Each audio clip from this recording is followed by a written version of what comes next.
अस्सलाम वालेकुम नाज़रीन, मैं हूं आपका होस्ट अहमद फवाद। अहम खबरों के साथ आज की व्लॉग में खिदमत में हाजिर हूं जी। सबसे बड़ी ब्रेकिंग न्यूज़ ये है कि ट्रंप का डी एंड हो चुका है। अपने ही इत्तेहादी अमेरिका के ऊपर पाबंदियां लगा रहे हैं, सैंक्शंस लगा रहे हैं। क्या आपने कभी ये सोचा था कि अमेरिका जो खित्ते का चौधरी है और वो दूसरों पर पाबंदियां लगा रहा है, उस पर भी पाबंदियां कभी लगेंगी? ये हो चुका है। अहम तीन तफसीलात आपके साथ शेयर करूंगा। ट्रंप और पेंटागन की आपस में लड़ाई शुरू हो चुकी है जी, और ये लड़ाई सोशल मीडिया पर पहुंच चुकी है, ट्वीट्स तक की जा रही हैं। ट्रंप ने भी रिसेंट एक ट्वीट दागा है। ईरान इशू के ऊपर ये मामला चल रहा है, इस पर कुछ आम तीन तफसीलात आपके साथ शेयर करेंगे जी। रूस और चीन दोनों ने अमेरिका के अगेंस्ट एक खामोश चाल चल दी है, और ये इतनी बड़ी चाल है ना, जो कि खामोशी से चली गई है, जो अमेरिका की सुपर पावर का स्टेटस ले डूबेगी। ईरान ने भी खुफिया कार्रवाई की है, और जाहिर सी बात है मदद के साथ की है, और ये अब तक की सबसे बड़ी कार्रवाई कहें, ये अब तक का सबसे बड़ा हमला कहें, ईरान की जानिब से दागा गया है, जिसने मजीद होश उड़ा दिए हैं अमेरिका के। इस पर कुछ तफसीलात आपसे शेयर करूंगा जी। इमरान खान साहब की रिहाई के लिए एक शानदार मौका हाथ लग चुका है। क्या इस मौके से फायदा उठाया जा सकेगा? इस पर कुछ तफसीलात आपसे शेयर करेंगे जी। और आखिर में आपको ये बताएंगे कि पाकिस्तान का भी खित्ते में रोल बढ़ता जा रहा है। चीन पहुंची हैं इसहाक डार साहब, और चीन क्यों गए हैं इसहाक डार, और वहां पर चीनी जो वज़ीर ख़ारजा हैं उनसे मुलाकात हुई है। क्या जमानत मांगी जा रही है पाकिस्तान से? मतलब है कि अमेरिका ईरान जंग में पाकिस्तान से एक बड़ी जमानत मांगी जा रही है। इस पर कुछ तफसीलात आपके साथ शेयर करेंगे। सबसे पहली जो बड़ी ब्रेकिंग न्यूज़ है जी, वो आपके साथ शेयर करता चलूँ जी, कि ट्रंप का जो दी एंड है ना, वो होने जा रहा है, और अपने ही इत्तेहादी ट्रंप के ऊपर कैसे जो पाबंदियां हैं ना, वो लगा रहे हैं। पहली तो ये खबर सुने जी। ये खबर आती है इटली से। इटली ने क्या किया है? इटली ने अमेरिका को ईरान की जंग में इस्तेमाल होने वाले जहाज़ों की अपने एयरबेस पर लैंडिंग की इजाज़त देने से इनकार कर दिया है। उनके जहाज़ यहां पर लैंड नहीं कर सकते। ये बड़ी जो पाबंदी है ना, वो अमेरिका पर लगाई है। और किसने लगाई है? ये लगाई गई है इटली ने।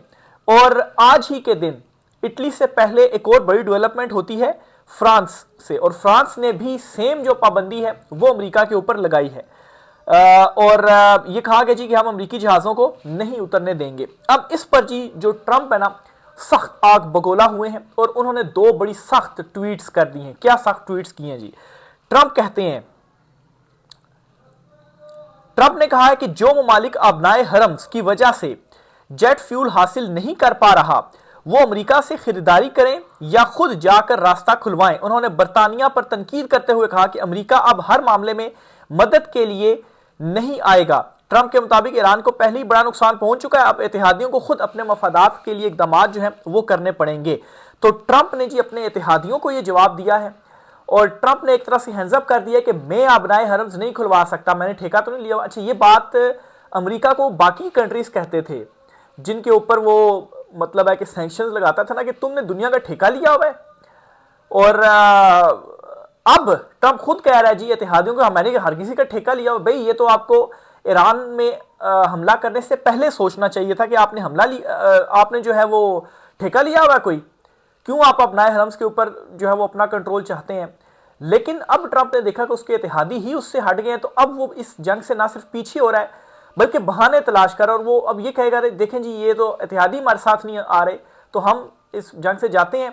और वो कहते जी कि खुद अपनाए हरम्स खुलवाएं, हम नहीं खुलवाते। लेकिन दूसरी तरफ पेंटागन यानी कि वज़ीर दिफा और वज़ीर जंग जो हैं, इनकी कुछ स्टेटमेंट्स सामने आई है, और इन स्टेटमेंट्स के मुताबिक इन्होंने ये क्लियर कहा है जी कि अबनाए हरम्स का जो कंट्रोल है ना, वो हम लेंगे और हम अबनाए हरम्स खुलवाएंगे। जाहिर सी बात है बैक एंड पे जो ग्रेटर है वो बैठा हुआ है, और ट्रंप के हवाले से ये तो अब कंफर्म हो चुका है जी कि वहीं से दबाव आया था और ट्रंप को इस जंग जो है वो शुरू करना पड़ी। अब उसको रास्ता नहीं मिल रहा कि अब मैं किस तरफ जाऊं। वो भी अड़े हुए हैं, क्योंकि वहां से तो वो तो फुल ऑन अटैक कर रहे हैं ना ईरान के ऊपर। ईरान के ऊपर ऐसा नहीं है कि हमले रुक गए, वहां से तो हमले हो रहे हैं, लेकिन दूसरी तरफ अमेरिका का सत्यानाश हो रहा है, और ट्रंप का अपना सत्यानाश हो रहा है कि उसकी पॉपुलैरिटी 27% से भी कम हो रही है। अभी एक हफ्ता पहले उसकी 33% थी। तो वो तो मिड टर्म में भी फारिग हो जाएगा, और आगे भी उसकी जो पार्टी है वो फारिग हो जाएगी। और खास तौर पर ट्रंप के अगेंस्ट ये खर्चे कि जो है वो ट्रंप को ही ना कुर्सी से हटा दीजिए, मुआवजे की कोई जो तहरीक है ना, वो ट्रंप के अगेंस्ट ना आ जाए। ऑलरेडी 1 मिलियन लोग ट्रंप के अगेंस्ट सड़कों पर निकले कि उसने ये जो जंग है ना वो शुरू कर दी है। तो ये इस वक्त अमेरिका के अंदर भी क्लैश शुरू हो गया है। और दूसरी तरफ जी ट्रंप कह रहा है जी कि मैं नहीं खुलवा सकता, मैं किसी का मामा चाचा ताया नहीं हूं। इसके साथ ही जी रूस और चीन इन दोनों ने बड़ी खामोश एक चाल चली है, और इस चाल के बाद ना अमेरिका अगर इससे ना निकला ना तो इससे बड़ा नुकसान अमेरिका का होगा। यानी कि आप यूं समझें कि अभी तो खलीजी कंट्रीज जिस तरह से तबाह हुए हैं ना, खासतौर पर दुबई वगैरह, लोगों का एतमाद नहीं है, वही हाल फिर अमेरिका के साथ होगा। कैसे और क्या चाल चली है, बहुत ही इंपॉर्टेंट खबर है, ये भी सुनिएगा।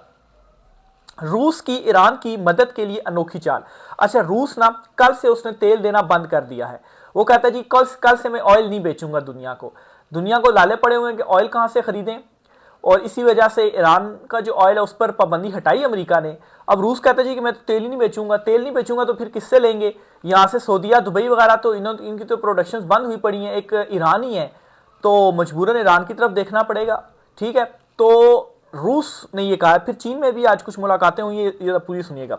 इस वक्त की पोजीशन ये है कि अमेरिका ने ईरानी तेल से पाबंदी हटा दी है। चीन अपना 40% तेल ईरान से खरीद रहा है। ईरानी तेल की एक्सपोर्ट बढ़ गई है, यानी कि ईरान से पाबंदी हटी ना तो वेनेजुएला से पहले ले रहा था चीन, और अब ईरान से ले रहा है। और चीन को फायदा यह है कि वेनेजुएला के मुकाबले में ईरान का तेल ज्यादा बेहतर है, उसको रिफाइन करने में ज्यादा खर्चा नहीं आता, वो ज्यादा प्योरिटी के हवाले से ज्यादा ठीक है। तो ईरान से 40%, आप अंदाजा लगाएं कि 60% में से तकरीबन 30% तो अपने मुल्क से वो करता है, बाकी 30% जो है वो लेता है रूस से, चाइना, और बाकी 40% वो ले रहा है इस टाइम ईरान से, और अपनी जरूरियात पूरी करने के लिए। अच्छा, फिर जी ईरानी तेल की एक्सपोर्ट बढ़ गई है। चीन बकाया 28% खुद पैदा करता है और 30% रूस वगैरह से लेता है। रूस आज के दिन यानी 1 अप्रैल से तेल की एक्सपोर्ट मुकम्मल तौर पर बंद कर रहा है। 31 जुलाई तक यानी चीन अपना 70% के करीब तेल ईरान से खरीदेगा। रूस का बंद हो गया, 70% किससे लेगा? ईरान से। ईरान की जाहिर सी बात है, वो मदद कर रहा है, उसके पीछे खड़ा हुआ, ईरान भी उसको खुशी खुशी देगा जी। और वो डॉलर में नहीं खरीद रहा, वो खरीद किस में रहा है जी? यूएन में जो खरीदारी है ना जी, वो सारी हो रही है। अब चीन 1.5 अरब आबादी का मुल्क है, ठीक है, और आप अंदाजा लगाएं कितनी बड़ी तादाद में अगर वो ईरान से 70% लेगा तो ईरान की कितनी मदद होगी फाइनेंशियली, माशी तौर के ऊपर। जंग में इसकी भी बड़ी जरूरत होती है। अच्छा, फिर रूस सऊदीया के बाद सबसे बड़ा तेल का एक्सपोर्टर था। जब वो नहीं बेचेगा तो मार्केट की वो सारी कमी ईरानी जो तेल है इससे पूरी करना पड़ जाएगी। रूस इन 4 महीनों में अपना सारा तेल स्टॉक करेगा। क्यों? रूस को इसमें क्या फायदा है, और रूस और चीन की ये क्या खामोश एक कार्रवाई है, खामोश जो चाल है वो डली है। अब ये सुनिएगा। एक वजह तो यह भी हो सकती है कि जंग तूल खींचे, दुनिया तेल की किल्लत का शिकार होने लगे और तेल स्ट्रेटेजिक रिजर्व्स में शुमार होना शुरू हो जाए, जो बहुत खौफनाक मंजरनामा होगा। लेकिन वादिउल नजर में यह लगता है कि रूस जानबूझकर दुनिया को ईरानी तेल पर मुनहसिर करना चाहता है। एक वजह तो यह है कि ईरान के पास जंग की फंडिंग के लिए ज्यादा पैसे आ जाएं, और दूसरा, अगर अमेरिका फ्रस्ट्रेट होकर ईरान पर दोबारा तेल की एक्सपोर्ट की पाबंदी लगाना चाहे तो सारी दुनिया अमेरिका के मुखालिफ हो जाए, और वो अभी हुई पड़ी अपने इत्तेहादी उसके ऊपर पाबंदियां लगा रहे हैं। इसके अलावा एक मकसद और भी है, और वो ये कि अमेरिका जजीरा खार्क पर हमले समेत ईरान के किसी भी तेल के इंफ्रास्ट्रक्चर पर हमले से बाज रहे, क्योंकि इस सूरत में ईरान जवाब में खलीज के बाकी तेल के इंफ्रास्ट्रक्चर को तबाह कर देगा, और रूस की तरफ से तेल की एक्सपोर्ट पर मुकम्मल पाबंदी की सूरत में पूरी दुनिया तेल के एक खौफनाक बहरान का शिकार हो जाएगी। तो ये खामोश चाल चलती है जी। अब अमेरिका, ट्रंप ना आगे जा पाएगा ना ही वो पीछे जा पाएगा। रूस ने वैसे ही रूस ने क्यों पाबंदी लगा दी है? उसका तो ज्यादा बिक रहा था, उसका तो दुगना हो गया था। यानी कि उसने सिर्फ 1 महीने के अंदर जो है वो 12-14 अरब डॉलर्स जो है वो मुनाफा कमा लिया, प्रॉफिट कमा लिया तेल से। उसने तेल बेच कर तेल से उसने जो है वो कमा लिया। तो उसने क्यों बंद किया? उसके पीछे सारी कार्रवाई ये थी। तो अमेरिका अगर इससे नहीं निकलता और ईरानी शरायत उनको माननी पड़ेंगी और फिर इससे निकलना पड़ेगा ट्रंप को, और अगर वो नहीं निकलता ना तो फिर वाकई ये सारी तबाही अमेरिका की तरफ भी पहुंचेगी, और फिर अमेरिकी सदर जो है ना उनका इन चीजों की बुनियाद पर मैं कह रहा हूं कि जो दी एंड है ना वो हो चुका है। और अगर वो वैसे ही हार के पीछे हो जाता है तो फिर भी उसके लिए मुसीबत है, क्योंकि ये हार भी अमेरिका बर्दाश्त नहीं कर पाएगा। और ऊपर से अमेरिकी जो उनके ओहदेदार है ना, पेंटागन या वज़ीर जंग, वो तो नहीं पीछे हट रहा, ना इसराइल पीछे हट रहा। वो लॉबी भी अपनी जगह पे है जी कि नहीं हम तो नहीं हटेंगे, हम तो करेंगे। तो हर तरफ से इस वक्त ट्रंप बहुत बुरे तरीके से फंस चुका हुआ है। आगे चलते हुए जी एक और खबर आपसे शेयर करता चलूं कि ईरान ने अब तक का सबसे बड़ा जो हमला है ना वो कर दिया है। ये हमला कहां पर किया गया जी? कि ईरान ने कुवैत का जो ऑयल टैंकर है दुबई पोर्ट, वहां पर हमला किया है और यूएन के जो ट्रूप्स है ना वो भी उसमें मारेंगे। ये अब तक का सबसे बड़ा हमला क्यों है? इसके पीछे एक बहुत बड़ी रीजन है। रीजन इसके पीछे ये है कि अमेरिका ने ये धमकी दी थी ट्रंप ने कि हम ईरान के जो पावर प्लांट्स हैं उनके ऊपर अटैक करेंगे, उनको तबाह कर देंगे। उस धमकी के बाद ईरान ने ये हमला किया है। ये नहीं कि ईरान ही कह रहा है कि आए आए आप करके तो दिखाएं, फौजी जमीनें लेकर आए। उनको ये मालूम है कि अमेरिका फंस चुका है, वो नहीं कर सकेगा। अगर वो ये करता है तो खलीजी कंट्रीज के पावर प्लांट सारे खत्म हो जाएंगे, उनको तो उधर खाने के और पानी के उनको जो लाले हैं ना वो पड़ जाएंगे। और ऑलरेडी सऊदीया पीछे हो चुका हुआ है। वो मतलब मोहम्मद बिन सलमान को वैसे ही नाजेबा अल्फाज इस्तेमाल नहीं किए गए, उसके पीछे गुस्सा था। ट्रंप की बात नहीं शायद मानी गई, ट्रंप का मकसद पूरा नहीं हुआ। फिर इसी तरह से जी अगर ईरान की जानिब से अटैक हो जाता है तो फिर क्या होगा? तो ये इस वजह से मैं करार दे रहा हूं कि सबसे बड़ा हमला है कि इस धमकी के बावजूद ईरान पीछे नहीं हटा। वो हमले भी कर रहा है, फौजियों के ऊपर भी हमले कर रहा है। अमेरिका के जो खिते में मौजूद फौजी हैं जी, जो इसके अलावा जो है वो इसराइल के ऊपर भी जो अटैक्स हैं वो किए जा रहे हैं और वहां से भी ईरान के ऊपर जो अटैक्स हैं ना वो हो रहे हैं। फिर जी इसके साथ पाकिस्तान के हवाले से भी खबर आपसे शेयर करता है, क्योंकि पाकिस्तान का भी इस वक्त बहुत ही इंपॉर्टेंट रोल है खिते में और बहुत इंपॉर्टेंट रोल प्ले भी कर रहा है। इसहाक डार आज पहुंचे हैं चीन और खबर ये सामने आ रही है कि अमेरिका ये चाह रहा है कि पाकिस्तान चीन को मना ले कि ठीक है, मैं किसी तरीके से अगर पीछे होता हूं, अब नाए हरम्स जो है वो फिर ईरान खोल देगा। और देखें अगर ईरान खोल भी देता है तो कंट्रोल तो उनके पास ही होगा, ठीक है। लेकिन पाकिस्तान जो है वो गारंटी देगा कि ठीक है ईरान वाकई अब नाए हरम्स खोलेगा, फिर नहीं मसाइल पैदा करेगा। और ईरान भी इस वक्त पाकिस्तान की तारीफें कर रहा है कि उनका बड़ा मुस्बत रोल रहा है ओवरऑल इस सारे मामले के अंदर। तो इस वजह से पाकिस्तान भी बड़ा मतलब है कि इस वक्त इंपॉर्टेंट स्टेट हो चुकी हुई है और चीन में भी जो दौरा है वो किया गया है। अब पाकिस्तान और चीन ने भी सराहा है काविशों को। अगर वहां से जमानत मिल जाती है और डिसाइड हो जाती हैं चीजें तो पाकिस्तान जमानत दे देगा अमेरिका को। और फिर उस सूरत में एक जो मुलाकात हुई थी सऊदीया, मिस्र और तुर्की के वज़राए खारजा से पाकिस्तान की, तो फिर यह भी हो सकता है कोई ऐसी मुश्तरका स्ट्रेटजी बन सके कि ईरान के साथ मिलकर उस जगह जो कंट्रोल है ना वो पास आ जाए। और फिर यहाँ पर डिपेंड कर रही हैं चीज़ें भी कि अगर पाकिस्तान मजीद इसमें कामयाबी समेटता है तो अपने हक में एक और बड़ा फैसला लेने के लिए वो कामयाब इस तरह से हो जाएगा कि जो काम भारत ने किया था ना कि रूस से उसने ऑयल लिया और रिफाइन करके आगे उसने बेच दिया यूरोप को, बरह रास्त यूरोप रूस से नहीं ले पाया सैंक्शंस की वजह से, तो यहाँ से जो ईरानी तेल होगा ना वो फिर पाकिस्तान के थ्रू यूरोप और बाकी जगहों पर जा पाएगा। तो ये भी बातें चल रही हैं, इस वजह से पाकिस्तान का रोल इंपॉर्टेंट है। देखिए पाकिस्तान इस सारे सूरत हाल में अपने लिए क्या हासिल कर पाता है। इमरान खान साहब के हवाले से भी खबर आपके साथ शेयर करता चलूँ जी। शानदार मौका है पाकिस्तान तहरीक इंसाफ के पास कि वो इमरान खान साहब को रिहा करवाएं। कैसे जी? आगे जो हालात है ना वो बड़े भयानक होने जा रहे हैं। जराये के मुताबिक, ये पहले खबर सुनिए, जराये के मुताबिक सीएनजी सेक्टर को एलएनजी की सप्लाई सिफर हो गई। अप्रैल से पावर प्लांट्स को गैस फराहमी में कमी का खदशा है। रोजाना 2 से 3 घंटे लोड शेडिंग हो सकती है। जराये के मुताबिक एलएनजी सेक्टर को बंद और खाद कारखानों की गैस कम करके पावर सेक्टर को देने पर गौर शुरू कर दिया गया है। रिपोर्ट के मुताबिक पावर सेक्टर 10 से 15% एलएनजी इस्तेमाल करता है। सीएनजी सेक्टर को गैस की फराहमी मुकम्मल तौर पर बंद करने की तजवीज़ है। ज़राए पावर डिवीजन के मुताबिक डीजल से बिजली की पैदावारी लागत 80 रुपये फी यूनिट से तजावुज होने का इम्कान है। महंगे दामों के बायस डीजल से बिजली पैदा ना करने का फैसला मुतवक्के है।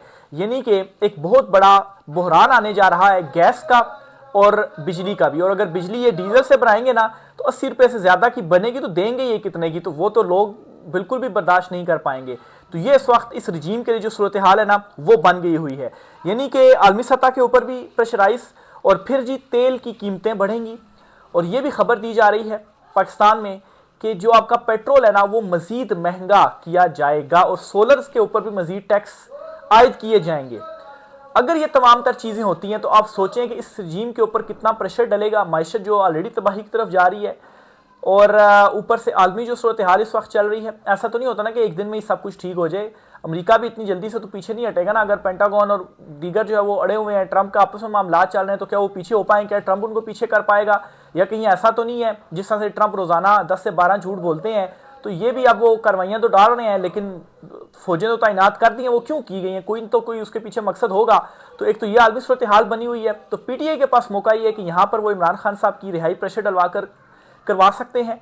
अगर वो एहतजाज करें, लाखों लोग निकल आते हैं, तो इस हुकूमत की वैसे ही अवाम वैसे ही निकलेगी। अभी जो महंगाई का तूफान आने वाला है ना, ऊपर से लोड शेडिंग, गैस और बिजली की होगी, सनतें आपकी चलेंगी नहीं, कहाँ से कमाएंगे, कहाँ से आप खाएंगे, तो वैसे ही बहरान आएगा। ऊपर से एनर्जी का भी बहरान आ रहा है, और इस हुकूमत के तो वैसे ही दिन गिने जा चुके हैं। ये वो कहते हैं ना कि डूबते को तिनके का सहारा, इस टाइम इनके साथ वो सूरत हाल है। अगर पीटीआई वाकई एहतजाज करती है, लाखों लोग निकल आते हैं, तो ये जो हुकूमत है ना, ये फारिग भी हो सकती है। और इमरान खान साहब की रिहाई का मैं समझता हूँ ये सबसे शानदार मौका हो सकता है, क्योंकि इस वक्त इनके ऊपर शदीद दबाव डाला हुआ। थोड़ा सा ही पीटीआई अगर इनके ऊपर दबाव डालने में कामयाब हो जाती है ना, तो इमरान खान साहब की रिहाई हो सकती है। तो दूसरी तरफ देखें अब ये क्या करते हैं। अभी तक तो ऐलानात ही थे, ईद के बाद ये हो जाएगा, ईद के बाद वो हो जाएगा। अभी तक तो कुछ भी नहीं हुआ, ना रिहाई फोर्स बनी है, ना और कुछ हुआ है, ना कोई ऐलानात हुए हैं, ना कोई एहतजाज हो रहा है। खामोश है मुकम्मल तौर पर क़यादत। ऊपर से इमरान खान साहब के साथ मुलाकातें नहीं हो रही, तब भी क़यादत खामोश है। वो कहते हैं जी हमारे व्हाट्सएप हैक हो रहे हैं, व्हाट्सएप ही हैक तो जो है वो आपके होने ही है, और बाकी भी कुछ नहीं हो रहा। पार्लियामेंट में भी कुछ नहीं हो रहा। महमूद अचकज़ई, अल्लामा राजा नासिर अब्बास भी जो है वो खामोश हैं। अपोजिशन लीडर बनने से पहले तो डयाला जेल पहुंच जाते थे, अब वो भी नहीं है। तो ये जी मामला चल रहे हैं। मजीद जो भी होता है आपसे चीज़ें शेयर करते रहेंगे। राय का सार कीजिएगा। आज की व्लॉग से इतना ही, इजाज़त दीजिए। अल्लाह हाफिज़।